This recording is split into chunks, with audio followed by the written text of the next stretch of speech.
All right, back with another circuits question.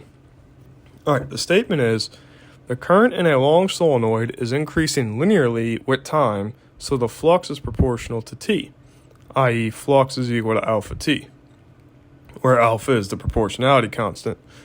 Two voltmeters are connected to a diametrically opposed points A and B together with resistors R1 and R2. What is the reading on each voltmeter? Assume that these are ideal voltmeters that draw a negligible current. They have a huge internal resistance, and the voltmeter registers negative integral AB of E dot dl between the terminals and through the meter. All right, let's go ahead and draw it out. So we have V1 from A to B, V2 A to B, resistors R1 on the left, resistor R2 on the right, point B up, point A below, with the solenoid carrying a current clockwise. All right, let's go ahead and dive on in.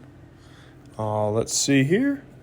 Okay, so this screams that we need to use EMF and flux. Okay, so the EMF curly E is equal to the negative time derivative of flux, but we saw that flux was dependent on, or was a factor of time dependency, so that's equal to negative alpha. The current in R1 and R2 is, well, from V equals IR, we have I is equal to the EMF over the equivalence resistance, so that's alpha over R1 plus R2.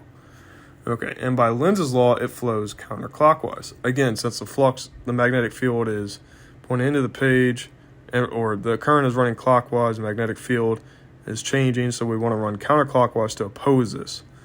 Now, with that, we note that the voltage across R1, which is voltmeter number 1 measures, is V1 equal I R1, which is alpha R1 over R1 plus R2, since VB is at the higher potential.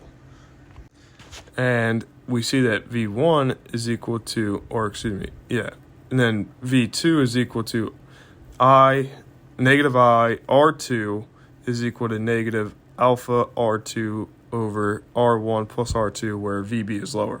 That's a typo, it should be V2.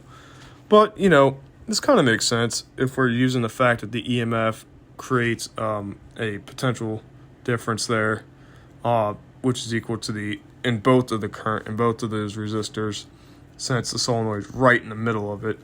That makes sense there. But then the voltmeter had to be looking a little more carefully based on which direction the current flows.